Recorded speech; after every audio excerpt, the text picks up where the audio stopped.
Mallards are the most common duck species in the world. They are usually found by shallow water like ponds, lakes, and rivers. They are migratory birds and they fly north and south depending on the season. Mallards are social animals and they live and migrate in groups. Males and females pair up during the mating season. There are many unique characteristics of mallard mating behavior. Unlike most birds, females developed with a very complicated reproductive tract, and males also evolved with unusually large genitalia. Males and females display specific behavior to initiate courtship. The Cornell Lab of Ornithology identified some of these, including head pumping and head up, tail up.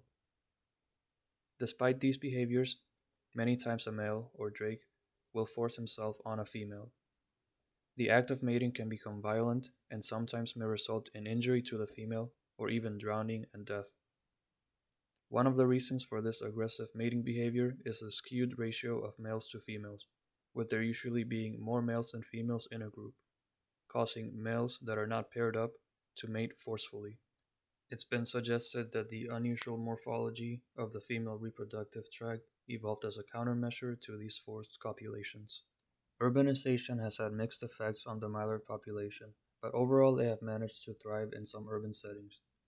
Man-made water features like ponds and canals found in parks and other areas attract mallards, and when they come into contact with humans, they usually have positive interactions, including being fed anthropogenic foods like bread that they wouldn't find in the wild.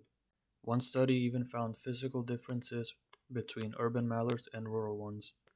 For example, urban mallards had smaller flight muscles, which could be the result of not having to travel as far to find food. One possible change in behavior due to human influence is that as the threat of predation decreases in urbanized areas, mallards could change their behavior to become less responsive to possible threats. One experiment to test this would be to take mallards that have lived in urbanized areas after 6 months, 1 year, and 5 years, as well as mallards that live in the wild. Then introduce different threats and record how they react.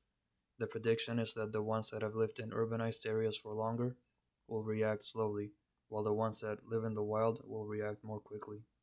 My perception about mallards changed after learning more about them.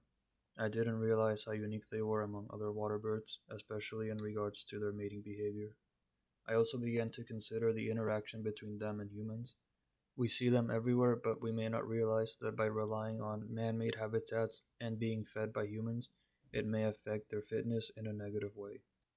Thank you.